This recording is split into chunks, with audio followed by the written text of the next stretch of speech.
안녕하십니까. Have a Secret 강의. 오늘은 심장에 대해서 한번 살펴보도록 하겠습니다. 심장 이야기를 나누면서 진정한 건강을 위해서 우리가 어떻게 살아야 되는가 하는 것을 한번 살펴보도록 하는데, 그 Have a Secret 맨 처음 편은 뇌였습니다. 전체를 컨트롤하는 컨트롤 타워지만요, 오늘 다루는 심장은요, 생명에 직결되어 있는 장기입니다. 혈액 속에 여러 가지 산소도 거기 녹아 들어가 있는 거고, 탄수화물과 같은 에너지원도 그 안에 녹아 들어가서 전달이 돼야 됩니다. 그래야 에너지가 만들어지고 그 에너지 때문에 생명현상이 유지가 되는 거란 말이에요. 심장은요, 엄마 뱃속에서 만들어질 때부터 아주 신비롭습니다. 3주가 지나면요, 착상된 수정란에 변화가 와서 어디서 펄떡펄떡거리는 게 나타나기 시작을 합니다. 그 펄떡거리는 것이 장차 심장이 만들어질 부위에서의 일인 거예요. 그때는 신경계도 다 만들어지지도 않았어요. 너무 이상하잖아요. 아직 신경 지배도 그 수정란에는 이루어지지 않았는데 박동은 자동적으로 이루어지겠다는 거예요. 신경 지배를 받지 않는다는 거예요. 심장의 박동은 전기적 자극을 만들어내는 거예요. 심장의 어느 한 부분의 세포에서 전기적인 자극이 만들어져서 전달되면서 질서 있게 수축을 하는 그런 과정이 결국 심장의 박동인데, 페이스메이커라고 그래요. 페이스메이커. 심장은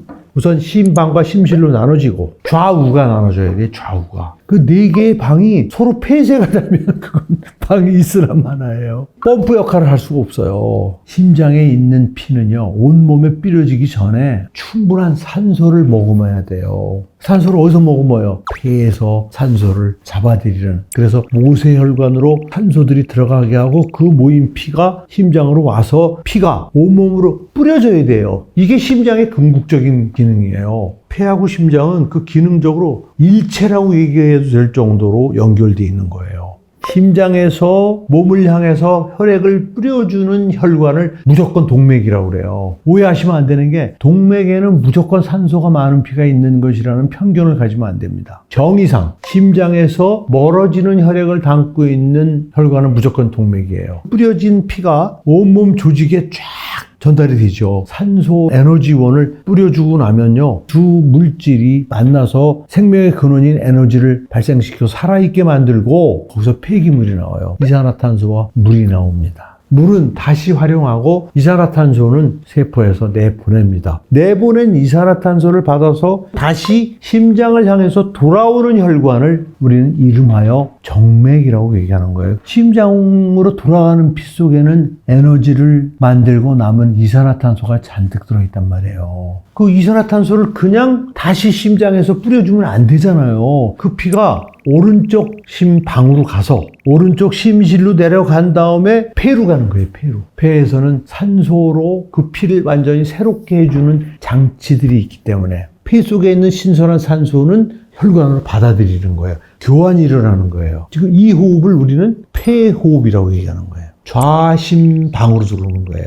좌심방은 좌심실로 내려가고, 좌심실이 수축을 하면 나가는 통로가 바로 대동맥인 거예요. 대동맥. 혈액 중에 뭐 대뇌로도 가고 뭐 팔다리 뭐 하지까지 다 가지만 소화관을 향해서 가는 동맥이 있어요. 우리가 음식을 먹잖아요. 탄수화물, 단백질, 지방이 소화가 되면은 탄수화물은 포도당, 단백질은 아미노산, 지방은 지방산이 돼가지고 피 속으로 들어옵니다. 소화관으로 전달된 동맥은 시피줄이 된 다음에 정맥이 돼가지고 흡수된 영양소를 잔뜩 품은 혈액이 한 군데서 보여요. 간 문맥이라고 하는 거예요. 간 문맥은 간으로 가서 실피출이 돼가지고 소화관에서 받아온 영양소를 간에다 저장하는 거예요. 그리고 때에 따라서는 간 정맥이 돼가지고 대정맥과 만나서 이제 하대정맥이 돼서 심장으로 들어가는 거예요. 간 문맥 선환을 통해서는 우리 생명의 근원이 되는 에너지원이 심장으로 전달되는 거고, 폐순환을 통해서는 생명의 근원에 생성한 산소를 심장으로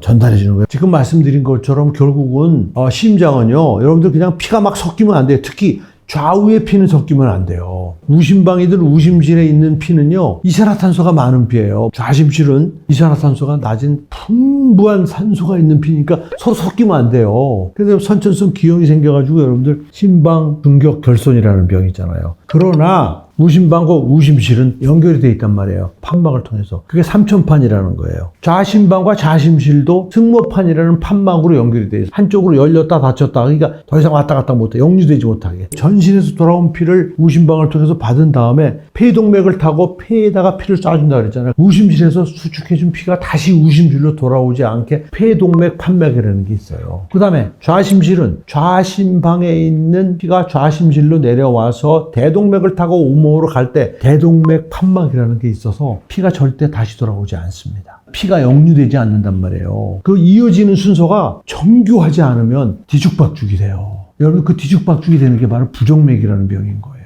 뿐만 아니라 심장은 끊임없이 심방수축, 심신수축이라는 걸 하잖아요. 여러분, 수축이라는 거는 에너지가 이제 없으면 수축을 못해요. 심장 자체도 혈액이 공급이 돼야 돼요. 그러면 심장 근육에도 피가 전달돼야 되잖아요. 심장 근육에 피를 전달해 주는 혈관을 우리가 관상동맥이라고 하는 거예요. 우리 몸에서 가장 짧은 동맥 위치가 좌심실에서 수축을 할 때 대동맥으로 피가 쫙 나갈 때 판막이 쫙 열립니다. 딱 닫을 때 요 판막과 동맥 벽 사이에 구멍이 양쪽으로 뚫려 있어요. 닫힐 때 나가던 피가 되돌아와서 판막에 부딪힙니다. 부딪히는 힘으로 그리로 피가 들어가는 게 바로 관상동맥의 시작이에요. 그래서 심장 자체에 혈액을 공급해 주는 거예요. 관상동맥은요, 다른 어떤 동맥하고도 혈액 공급을 받는 순서가 달라요. 그러니까 다른 데는 심장이 수축할 때 피를 공급받잖아요. 관상동맥은 심장이 이완할 때 피가 공급이 돼요. 유일한 혈관이에요.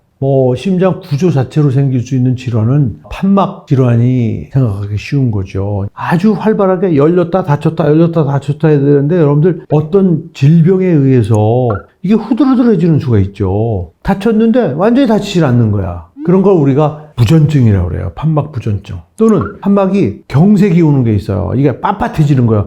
잘 안 열리는 거야. 판막 경색증이라고 얘기를 하죠. 여러분, 그 판막이 경색이 와가지고 빳빳해지면 피가 제대로 가겠어요? 피가 제대로 안 가니까 막 산소가 잘 공급이 안 되면 숨이 찬 거예요. 꼭 폐가 나빠야만 숨이 찬 게 아니고 심장에서 충분한 혈액을 몸에 공급을 못 해주면요, 마치 폐가 나쁜 거일 때처럼 숨이 찬 게 와요. 그 다음에 심장 질환의 가장 확실한 거는 고혈압이에요. 고혈압. 심장 질환은 혈관 질환하고 떼어서 생각할 수가 없어요. 혈압이 여러분들 흔히 120에 80이라고 얘기를 하는데, 120이라는 거는 좌심실이 수축할 때에 혈관에 걸리는 혈압을 말하는 거예요. 수은을 120mm를 쏘아 올리는 힘이라는 뜻이에요. 수은은 물보다 13배, 14배 무겁습니다. 거기다 곱하기 13 내지 14배를 해주면 물총이 물을 쏘아 올릴 때 그 힘이 나오는 거예요. 1.5에서 1.8m쯤 나와요. 또 피를 모으기 위해서 이완을 해야 되잖아요, 심실이. 판막이 닫히면서 돌아오는 피가 판막을 때리는 압력을 우리는 80이라는 압력이라고.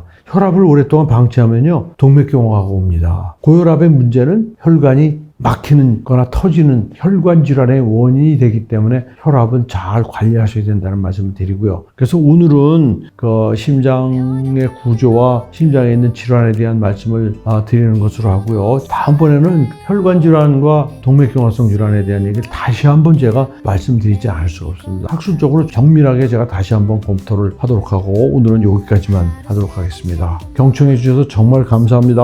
네, 안녕히 계세요.